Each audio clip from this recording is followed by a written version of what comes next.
Fique de olho, por Eduardo Rocha.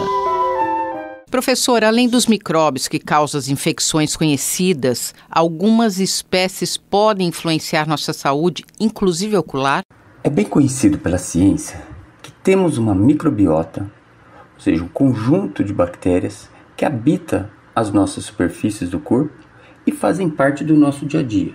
Nesse processo, chamado de simbiose ou colaboração biológica mútua, elas ajudam na proteção contra invasores e, por exemplo, digestão de alguns alimentos.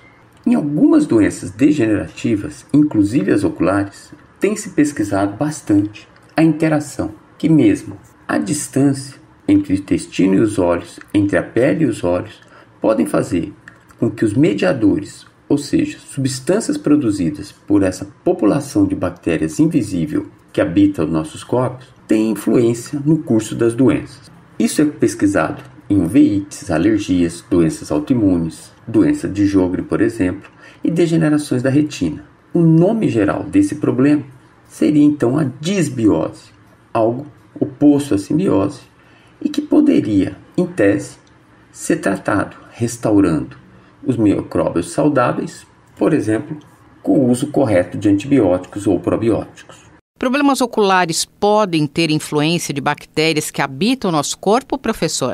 Um estudo liderado por esse grupo de Peng e seus colaboradores da Universidade de Quenzhou ou do Cantão, na China, em colaboração com alguns colegas do Moorfield, da Inglaterra, mostrou uma prova de conceito dessa possibilidade e publicou isso na revista Cell agora de março de 2024. Camundongos têm um defeito genético que leva a duas doenças muito similares às humanas, a amaurose congênita de Leber e a retinose pigmentar, tem bactérias que estão localizadas originalmente na flora intestinal, mas que aparecem ao longo da vida desses camundongos em regiões da retina. Então eles têm a condição genética similar à humana e essa invasão bacteriana na retina foi constatada.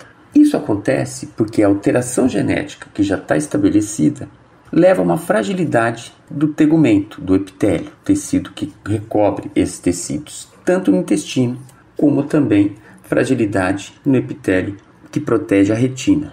As bactérias saem do intestino, provavelmente através da circulação, chegam à circulação terminal da retina, levando à inflamação, e essa foi a hipótese com que eles trabalharam.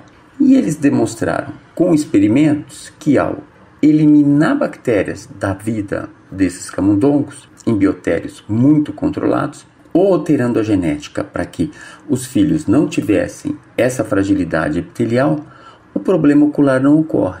Assim, a prova de conceito mostrou a relação da invasão bacteriana nessa doença, tradicionalmente reconhecida como genética, e abriu portas não só para entender a relevância dos micróbios que fazem parte da nossa vida, como também das relações desses fatores genéticos com a ocorrência de doenças e também a manutenção da saúde. Sabendo que seria quase impossível viver no mundo sem micróbios, é muito importante a ciência investir nas tentativas de esclarecer as interações com os micróbios, bactérias e quais seriam as maneiras mais seguras para influenciar essas interações para ter uma vida mais saudável, inclusive para a visão.